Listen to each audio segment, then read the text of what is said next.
Welcome everybody. Today I'm going to show you how to make a brined Cornish hen. Now what does brining do? It is a process involving warm water and a lot of salt. Now I know what you're saying, oh no, it's going to be too salty. Nope. What happens is it fills up the chicken skin and plumps up the meat with moisture and flavors it. And then at the end you get a tender, juicy, delicious hen. Now let me show you. I put some salt in the water, I put the chicken in. Now, we want flavor besides salt, so let me show you what to do. So I chopped up some garlic, 7 cloves, because I love garlic. But you don't have to put that much. Or if you're a garlic fiend like me, you could put even more. Now, I'm going to put some onion powder. I don't measure, so just about a couple of shakes. Some lemon juice, and a little bit of lime. I mixed it, whatever I had. I put about one lime / lemon put together. Some fresh rosemary I chopped up. I use about half of it now, half of it later. You'll see what I mean. And for some color, turmeric. So I'm going to put about a teaspoon of that. It's natural. It adds a little bit of a kick. A little bit of mustard powder, because I like the little tang that it gives it. A little bit of black pepper.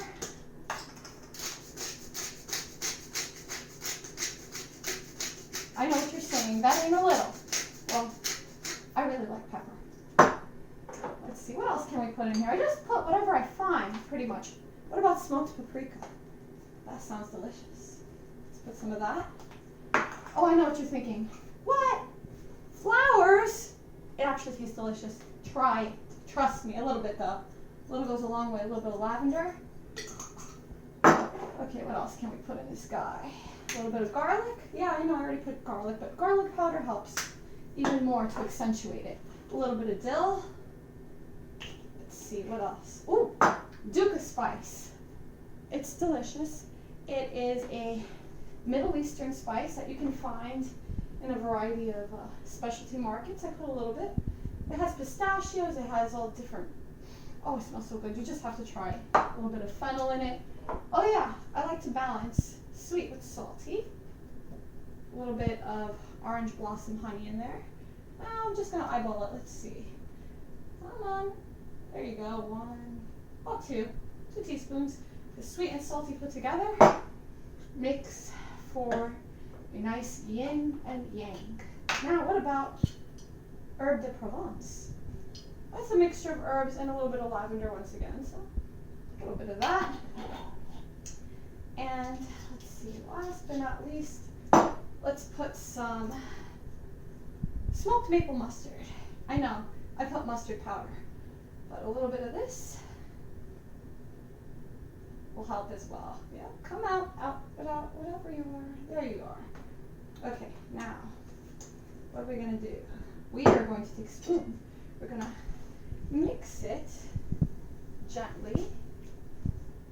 So if you could come closer, you would see how it is. See, we're trying to dissolve the salt and the honey. There's the chicken. So what's going to happen is you're going to leave this in the fridge at least 12 hours. And you're going to have it covered. And you're going to turn it again.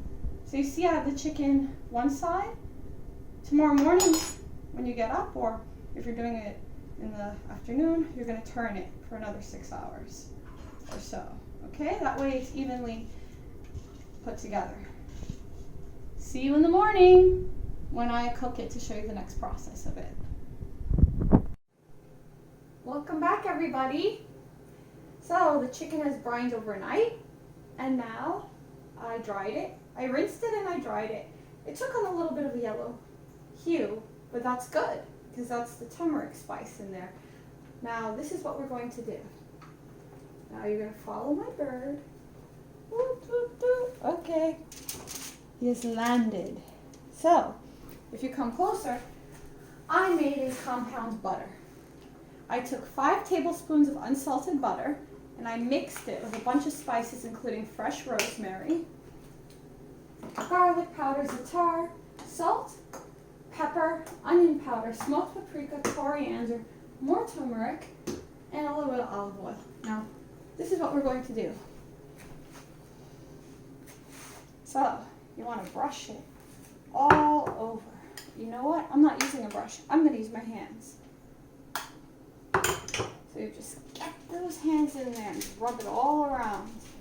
Make sure you get it under every crease. Do you see how I'm doing this? And this is going to help flavor it. And you just don't want it on one side. You want it on both sides. So let's turn it again. Take a little bit more.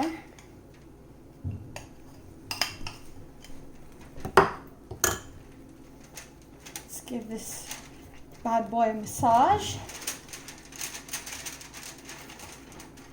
Butter is going to help crisp up the skin and give it flavor. I used unsalted butter because it already brines. So the brine has salt in it. I didn't want to add anything extra. Now, looks pretty well seasoned to me. Sometimes I try to lift the skin and put a little bit of butter under there. Now, you see there's a cavity here? I'm going to stuff this cavity with something. Let me show you. Some fresh garlic, more rosemary, and a little bit of lime because it'll flavor the chicken from the inside out. So you see, let's put that rosemary right in there. Don't worry, you could discard it after. A little bit of lime and some garlic. Don't forget to preheat your oven.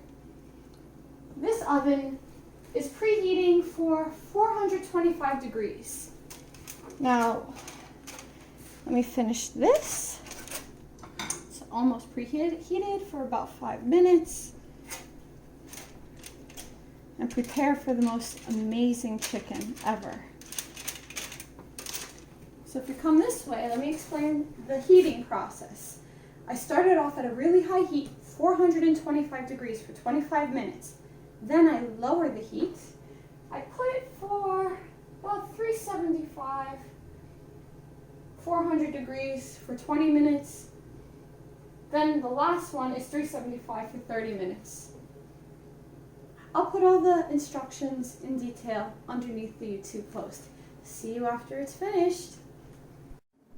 Welcome back. What do we have 80 minutes later? Check it out. Look at that beautiful brined, well-seasoned Cornish hen. Now, this is going to be for me and my mom. So each of us are going to have a half. So what you do is you take a big knife. You want to split it down the middle about 5 minutes after. You want it to rest so the juices reabsorb. So you got to press it. And you see all that stuffing we had from the inside? Now one part is going to have a backbone. And one part is not. All right. There you go. See, even split. Put the knife down. Now, we need to get a spatula and serve these babies. So you take 1/2 on one plate.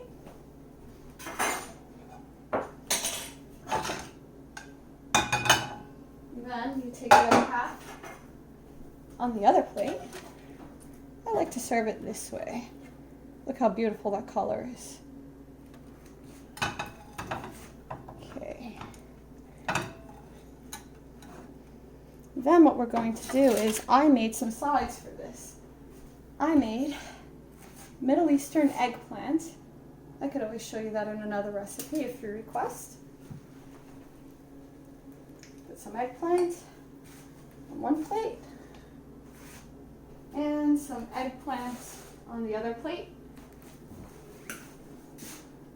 And no meal is complete for me without a starch. Homemade, seasoned, buttered, spiced basmati rice. Toasted and infused, and you also have to soak it for at least 30 minutes when you make this kind of rice. It makes it tender. All right, so a little bit of rice here for one plate. A little bit of rice here for the other plate. Yes, We're hearty eaters, and I like a nice sized portion. And don't forget, we have some leftover drippings from the chicken. So what we want to do is take some of that residual, don't throw it out, it's delicious, and you drizzle it right over.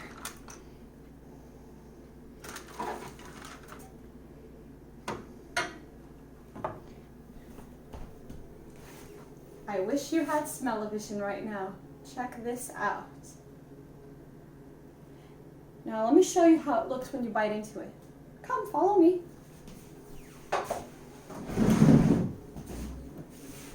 Let's taste this. I'm curious how this came out. All right, wow, look at that. Hardly any effort there. Falls right apart, look at that. Now, I like dark meat, so let's try this part. Wow. Oh my. Forget about Boston Market or any other type of fast food. You want homemade.